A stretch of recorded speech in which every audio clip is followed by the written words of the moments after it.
வணக்கம். பல்சுவை பெட்டகத்தின் வாயிலாக உங்களை சந்திப்பதில் மிக்க மகிழ்ச்சி. இன்று உலக யோகா தினம். இன்று உலக இசை தினம். இரண்டும் கொண்டாடப்பட வேண்டியவை.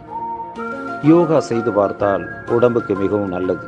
அதுவும் இந்தியா உலகுக்கு கொடுத்த கொடை என்றால் மிகையாகாது. யோகா நம்முடைய இரத்தத்தோடு ஊறியது. நம்முடைய பண்பாட்டை உலகுக்கு எடுத்து காட்டுகிறது.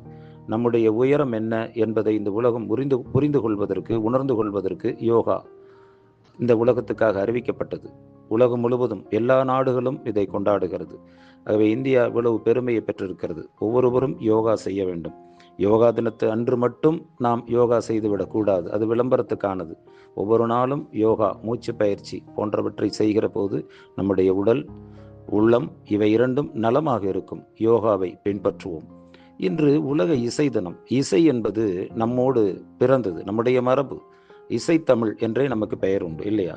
இயல், இசை, நாடகம். ஆகவே நாடகத்துக்கும் கூட இசை தேவைப்படுகிறது. ஆகவே நம்முடைய இசை தமிழ் என்று இரண்டாவது நாம் குறிப்பிடுகிறோம்.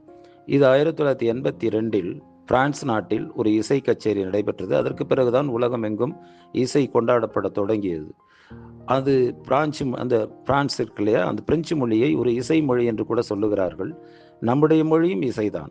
அதே நேரத்தில் உலகத்தில் சங்கம் வைத்த மொழி என்றால் தமிழுக்கு சங்கம் வைத்திருக்கிறோம். அதற்கு பிறகு பிரெஞ்சு மொழியிலும் சங்கம் வைத்திருக்கிறார்கள். இரண்டுக்கும் ஒற்றுமையும் பாருங்கள். அந்த வகையில் நாம் உலகுக்கு முன்னோடியாக இருந்திருக்க வேண்டும்.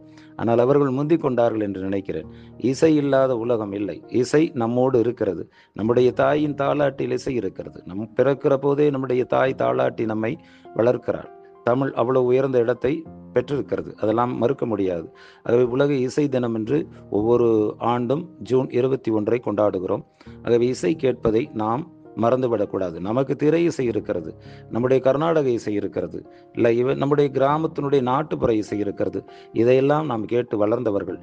திரை இசையை இன்றைய இளைஞர்கள் அல்லது நாம் அன்று பிறந்தவர்கள் எல்லோருமே இந்த திரை இசையின் வாயிலாக நிறைய பெற்றிருக்கிறோம். நமக்கு இசை ஞானி இளையராஜா, ஏஆர் ரகுமான், இசை புயல் இல்லையா, இவர்களெல்லாம், எம்.எஸ். விஸ்வநாதன், இவர்களெல்லாம் நாம் மறந்துவிட முடியாது.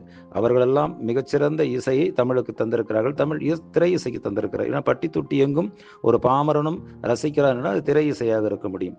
அப்படி பார்க்கிற போது உலகம் முழுவதும் திரை இசை வியாபித்திருக்கிறது.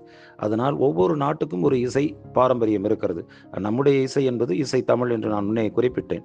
நம்முடைய மொழியிலேயே இசை இருக்கிறது. ஆகவே தாயின் தாலாட்டில் என்று குறிப்பிட்டேன். எங்கு பார்த்தாலும் ஒப்பாரி என்று ஒன்று உண்டு. அதாவது திருமணம் ஏற்படுவது நலுங்கு என்று சொல்வார்கள். அப்பொழுது பாடல் பாடப்படும். நாம் இறக்கிற போது ஒப்பாரி பாடப்படும். நாம் பிறக்கிற போது தாலாட்டு பாடப்படும். ஆகவே நம்முடைய மொழி சார்ந்து, நம்முடைய மரபு சார்ந்து எல்லாமே இசை இருக்கிறது. ஆகவே இசையை கொண்டாடுவோம். இசை நாம் கற்றுக்கொள்ள முடியவில்லை என்றால் இசை கேட்பதற்கு எல்லோருக்கும் எந்த தடையும் இல்லை. இறைவன் 2 செவிகளை தந்திருக்கிறான். அதன் வாயிலாக நாம் இசையை கேட்டுக்கொள்ளலாம், இசையை கற்றுக்கொள்ளலாம், இசையை ரசிக்கலாம் இல்லையா? இசையை கொண்டாடுவோம். யோகா தினம் என்பதால் யோகாவை உலகுக்கு நாம் சொல்லியிருக்கிறோம். நம்முடைய குழந்தைகளுக்கு யோகாவை சொல்லித் தருவோம், இசையும் சொல்லித் தருவோம். இரண்டையும் சொல்லிக் கொடுத்தால் நம் எதிர்கால சமூகம் மிக சிறப்பாக இருக்கும்.